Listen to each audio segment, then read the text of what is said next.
Hello everyone and welcome back to Project Fern. I'm Danny and today we're going to be taking a look at the MOT history on my Escort RS Turbo. Obviously before I went looking at this car I HPI'd it. It told me how many owners it had, whether it was written off, plate changes, colour changes, everything stacked up. It had 17 previous owners, I'm the 18th, I think that's correct. I was aware the car had no history with it apart from the electronic MOT history that was available online for the car. So I had a look at that, which I'll go through in a minute with you. And yeah, so when I went looking at this car, I had to really go over it. With 17 owners, you know, the history's nowhere to be seen. It's been changed down that many times. I wanted to make sure this car had been looked after, what condition the engine was in, bodywork, underneath, the lot. So that's why I went proper over the car when I went looking at it and I decided to buy it. So I've printed off the MOT history for the car and I'm going to take you through each one now and the year, the mileage, etc. and what advisories it had, if any, and whether it failed. So the first MOT on the MOT history was the 16th of November 2006. It was a pass and the car had 129,571 miles and it was straight through with no advisories. It was then MOT'd again in July, the 18th of July 2008 with 138,202 miles on it. Again, it passed straight through with no advisories.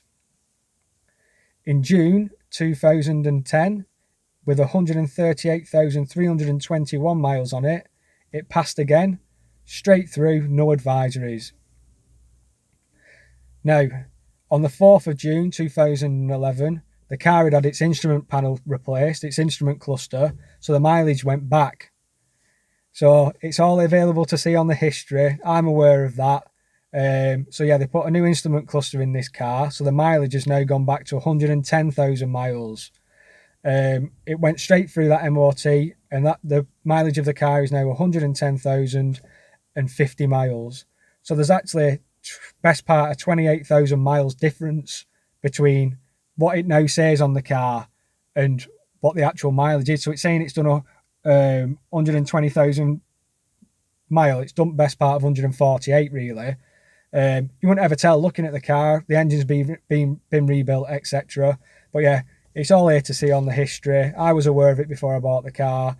They've not tried hiding it or anything. It's quite clear to see there on the MOT history. But yeah, on the 4th of June 2011, new instrument clusters fitted on the car and it's on 110,050 miles now, which we all know there's 28,000 miles missing there because of the instrument cluster change. Then on the 7th of July 2012, it failed and it had done 111,000 miles. The exact miles were 111,228.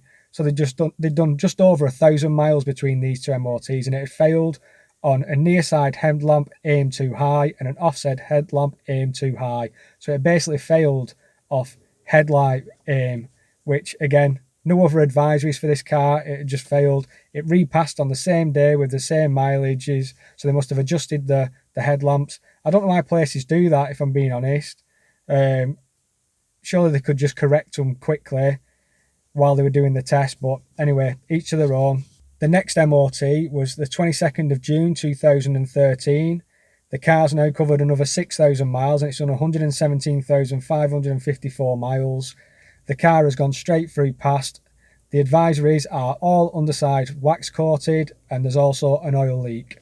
The last MOT this car had was the 9th of May 2015 and it passed with no advisories. At the same test centre it had it done the year before. They'd covered 2,000 miles and the car has done 119,096 miles. So correcting the mileage on this car, it has done 148,000 miles this car, but if anyone comes and sees it, you would never ever guess. So I thought I'd just give you a bit of background information on the car. It's just nice to do a quick video on it, get it pulled out. I'm going to have to start replacing the lock set on this car as well, seeing as it was locked, the keys got lost. Hope you've enjoyed this quick video today.